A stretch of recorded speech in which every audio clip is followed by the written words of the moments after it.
Quando líderes e gestores industriais precisam decidir como movimentar cargas brutas de 5, 50 ou até 100 toneladas, olha, eles se deparam com uma escolha estrutural que envolve milhões em investimentos. É, literalmente, uma decisão de alto risco, daquelas que definem a eficiência de toda a operação por décadas. Então hoje, a gente vai fazer uma análise detalhada, baseada direto no guia técnico da fabricante Kurk, para desvendar exatamente essa escolha, o embate clássico entre pórticos rolantes e pontes rolantes.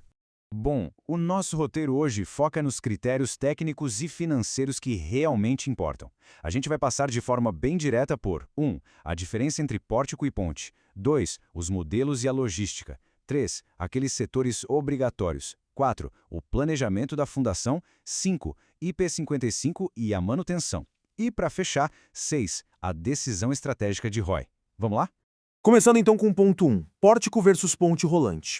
A primeira coisa que a gente precisa isolar é a diferença central na estrutura de suporte. Entender essa divergência é, sem dúvida, a chave absoluta para reduzir custos operacionais e de infraestrutura no longo prazo. Pensa o seguinte, uma ponte rolante depende inteiramente da estrutura civil do prédio, certo? Ela precisa daquelas vigas de rolamento super fortes, fixadas em colunas ou paredes, para aguentar tanto o peso do próprio equipamento quanto da carga em si. Por outro lado, o pórtico rolante é um equipamento completamente autoportante. As pernas dele vão direto até o chão e os trilhos ficam ali, instalados no nível do piso. Ou seja, ele não exige absolutamente nada da estrutura do galpão. Mas, como tudo na engenharia, toda vantagem técnica traz um contrapeso. Ao eliminar aquela necessidade de pilares reforçados e de um teto estrutural, o pórtico cobra um preço. E esse preço é espaço. O grande dilema aqui é justamente esse trade-off logístico. Enquanto a ponte rolante libera 100% do piso, os trilhos do pórtico, por estarem lá no chão, acabam invadindo e alterando a logística de movimentação terrestre de toda a área. O que nos leva à nossa seção 2, modelos e logística. Para lidar com esse impacto no espaço térreo que a gente acabou de falar, a engenharia desenvolveu diferentes modelos de pórticos rolantes. A ideia aqui é usar a geometria a favor de cada desafio espacial específico da sua planta. Temos basicamente 3 configurações principais. O modelo de perna dupla ou full gantry tem 4 pontos de apoio no chão. Isso dá a máxima estabilidade possível para aquelas cargas realmente pesadas. Depois, a gente tem o perna simples ou semi-gantry, que é uma solução híbrida simplesmente genial. Um lado corre no chão e o outro vai num trilho elevado apoiado numa parede que já existe, o que reduz drasticamente aquele atrito lá no piso. E por fim, o modelo com voladiço, também conhecido como cantilever, onde a viga de içamento passa da linha das pernas. Isso permite alcançar cargas que estão fora da área principal, tipo na beira de um cais de embarque, por exemplo. Agora, olha que detalhe interessante nessa citação do manual da Kurk. Existe um custo oculto que muita gente simplesmente ignora. Trilhos no chão são barreiras, isso é um fato. Numa operação industrial que tem um alto fluxo contínuo de empilhadeiras cruzando aquele mesmo corredor de trabalho o tempo todo, o modelo full gantry pode acabar criando gargalos que afetam a produtividade diária da planta inteira. É aquele tipo de fator que precisa ser muito bem mapeado antes de assinar o cheque. E agora, seção 3, setores obrigatórios.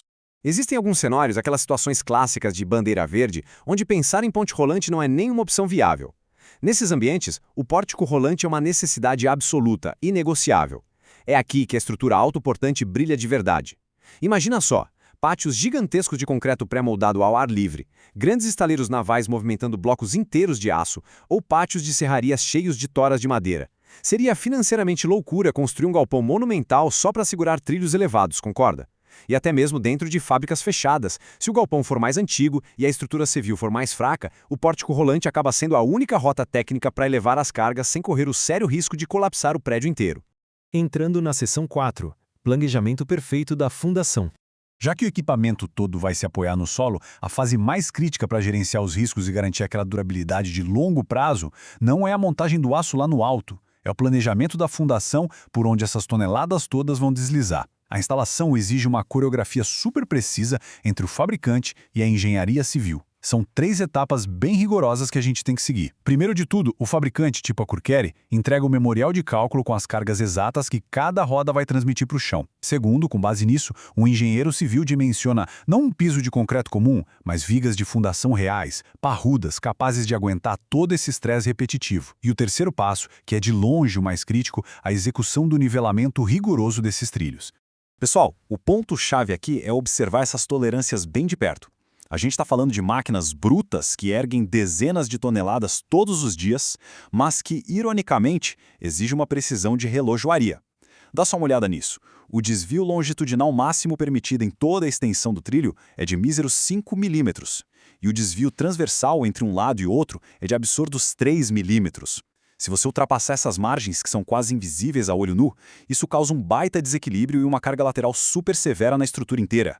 E ignorar essas tolerâncias microscópicas tem um custo brutal lá no retorno financeiro da empresa. Sabe o que acontece na prática? Um pórtico instalado sobre trilhos desnivelados vê a vida útil projetada despencar de 20 anos para, pasmem, apenas 5 a 8 anos. Aquele peso excessivo simplesmente esmaga os rolamentos de um lado, desgasta as rodas prematuramente e força os motores de translação a trabalharem sobrecarregados até o ponto de queimarem. É por isso que bater na tecla de nivelar os trilhos com perfeição é, sem sombra de dúvida, a manutenção preventiva mais valiosa que pode ser feita desde o dia zero do projeto.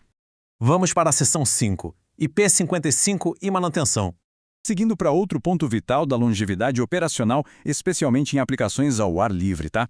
A mecânica pesada precisa sempre andar de mãos dadas com a proteção elétrica adequada, e é exatamente aí que entra a classificação IP55. O padrão comum em fábricas fechadas geralmente é o IP54, que lida super bem com alguns respingos de rotina. Mas pórticos rolantes operando em estaleiros ou pátios de armazenagem, eles enfrentam o pacote completo da natureza. Tempestades, orvalho diário, sol rachando, poeira intensa. O IP55 é o selo de proteção que garante que o equipamento seja imune a jatos de água de qualquer direção e ao acúmulo daquela poeira fina. É ele que protege o coração pulsante do seu sistema, que são os motores e as talhas elétricas. E olha, isso é um detalhe que precisa ser especificado logo no início, lá na fase de desenho do projeto. As configurações vão variar de acordo com o peso de carga, mas a proteção contra a natureza é inegociável. Equipamentos menores, de até 750 kg, tipo o modelo SAM R6, já devem exigir o IP55 quando colocados em área externa. Para cargas médias, ali entre 800 kg e 5 toneladas, a gente fala do modelo R20. E aqui o pulo do gato é que o IP55 precisa ser explicitamente encomendado, porque o IP54 é o que sai de fábrica como padrão. Já para os grandes pesos, os gigantes que usam cabo de aço, a proteção sobe para IP55 ou até um IP65, dependendo do quão agressivo é o ambiente. É uma etapa completamente indispensável para blindar o capital que a sua empresa está investindo. Chegamos à nossa última parte, seção 6, decisão estratégica de ROI.